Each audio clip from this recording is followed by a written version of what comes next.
చక్కగా వివరించారు. నిన్న కూడా అన్న రైతుల పైన అభిమానం ఉంది, నాకు రైతులే దీన్ని చేసే దేవుడు కంటే పుణ్యము, దీన్నే చేయాల్సింది మనం అని చెప్పి నిన్న అన్న కూడా నిరాహార పాల్గొని నిన్న చాలా చక్కగా మాట్లాడారు. సాధన నిర్మాణం కోసము బడ్జెట్ కేటాయించాలని చెప్పి నిన్నటి నుంచి ఇదే నిరాహార కూర్చున్నాము. ఇక్కడ వచ్చిన రైతులందరికీ కూడా వివిధ ప్రజా పార్టీ నాయకులకి, విలేకరులకు నేను ధన్యవాదాలు తెలియజేస్తున్నాను. రాయలసీమ భూభాగము 42% ఉంది కాబట్టి రాష్ట్ర బడ్జెట్ లో పార్టీ బడ్జెట్ నిధులు కేటాయిస్తూ తప్ప రాయలసీమ వ్యవసాయ రంగం బాగుపడాలని తెలియజేస్తున్నాము. ముఖ్యంగా ఈ ప్రభుత్వాలు శ్రీబాబు ఒప్పందాన్ని అమలు చేయడం లేదు. శ్రీబాబు ఒప్పందం ఎందుకు చేస్తున్నాము? 2 ప్రాంతాలు సమాన అభివృద్ధి కావాలని చెప్పి.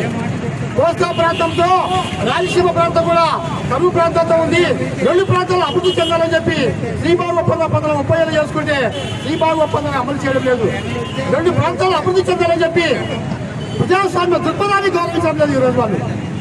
తర్వాత విభజన చట్టం ప్రకారంగా ఏపీ విభజన చట్టము పార్లమెంట్ సాక్షిగా చేశారు.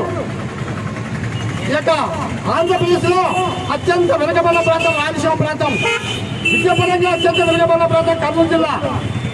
కరువు కారణాలలో పేదరికంలో అత్యంత వెనుకబడిన ప్రాంతం కర్నూలు జిల్లా.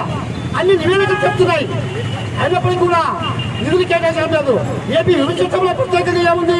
ప్రత్యేక ప్యాకేజీ, పుంజలు కడతలుగా ప్యాకేజీ ఇవ్వాలని ఉంది. మరి పుంజలు కడతగా 30,000 కోట్ల రూపాయలు సాక్షి చేశారు కేంద్ర ప్రభుత్వము.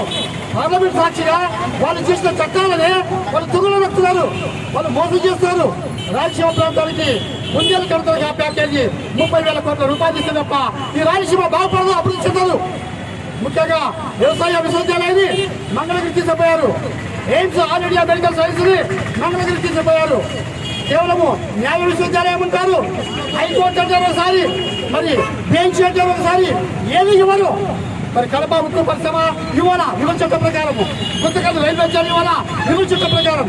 అంటే వాళ్ళు చేసిన పార్లమెంట్ సాక్షి వాళ్ళు చేసిన విభజన చట్టాలు వాళ్ళు గౌరవించడం లేదు. ఎవరు కూడా ఏ పార్టీ కూడా అడగడం లేదు. ఈ రకంగా రాయలసీమకు అన్ని విధాలుగా తీవ్రంగా అన్యాయం చేస్తారు. ఇంకొకటి మనకు నికర జలాలు హక్కుగా ఉన్నట్టు నికర జలాలు కేవలం తుంగభద్ర పార్టీ ఎల్ఎల్సీ కాలకు 24 టీఎంసీలు ఉన్నాయి, 29 టీఎంసీలు ఉన్నాయి. మనకు హక్కుగా ఉన్న నికర జలాలు వాటిని నిలబెట్టుకోవడానికి రిజర్వాయర్లు లేవు. అది తుంగభద్ర ప్రాజెక్టు మనకు ఉందిగా ఉన్నప్పుడు 1953లో రాష్ట్ర విభజన మద్రాసు రాష్ట్రంలో ఆ తుంగభద్ర ప్రాజెక్టు విభజన అయిన తర్వాత వాళ్ళు కర్ణాటక జలచరణం చేత మనకు వాటా రావడం లేదు. మనకు కేటాయించిన నికర జలాలు 29 టీఎంసీలు రాకుండా ఈరోజు సగం కూడా రావడం లేదు. 150,000 ఎకరాలు కాదు, ఈరోజు 50,000 ఎకరాలు సాగుబడి లేదు. ఈ రకంగా నికర జలాలు ఉన్నటువంటి వాటా రావడం లేదు. ఆదివాసీ వర్గాలకు ఎల్ఎల్సీ చివరి భూములు నీళ్లు లేవని చెప్పి రైతాంగం నష్టపోతుందని చెప్పి 2013లోనే బ్రిజేష్ కుమార్ ట్రిబ్యునల్ తీర్పిచ్చింది. 4 టీఎంసీల నికర జలాలు కేటాయించాము, మీరు కాలం తవ్వుకోండి అన్నారు. అయినా మన ప్రభుత్వము కాలం తవ్వుకోవడానికి నిధులు కేటాయించలేదు. ఒక శిలాపలకం వేశారు, నిధులు కేటాయించలేదు. తర్వాత వైఎస్ఆర్ గవర్నమెంట్ నిధులు కేటాయించలేదు.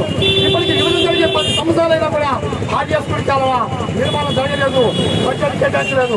అక్కడ ఒకసారి కర్ణాటక ప్రభుత్వము గంగావతి దగ్గర నవీన నిర్మాణము 31 టీఎంసీలో 470 కోట్లు కేటాయించి అక్కడ పనులు మొదలు పెట్టారు.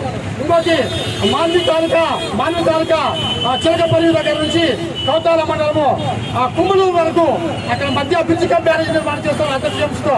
అదొక 390 కోట్లు ఏర్పాటు చేశారు. తర్వాత మంచాల దగ్గర నుంచి మన మంత్రాలయంకు మధ్య బ్రిడ్జికా బ్యారేజ్ నిర్మాణము కర్ణాటక ప్రభుత్వం ప్రతిపాదన పంపించింది, డిజిటల్ రిపోర్ట్ పంపించింది. మరి వాళ్ళు నిర్మిస్తే ప్రాజెక్టు నిర్మిస్తే మనకు నీళ్ళు వస్తాయా? ఆర్డీఎస్ గుడి కాలకు నీళ్ళు 4 టీఎంసీ నీళ్ళు కూడా రావు, మనకు ఎల్ఎన్సీ కాలకు రావు.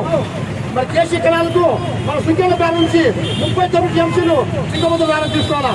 రాను వరద కాలంలో ప్రతి ఏటా కూడా ప్రభుత్వ నివేదిక ప్రకారము 150 టీఎంసీలు వరద జలాలు సింగముద్ర పాలవ శ్రీశాంతం కలుస్తున్నాయి. ఈ నీటిని నిలుపుకోవడానికి, వరద జలాలు నిలుపుకోవడానికి ఒక ప్రాజెక్టు కూడా నిర్మాణం చేయడం లేదు.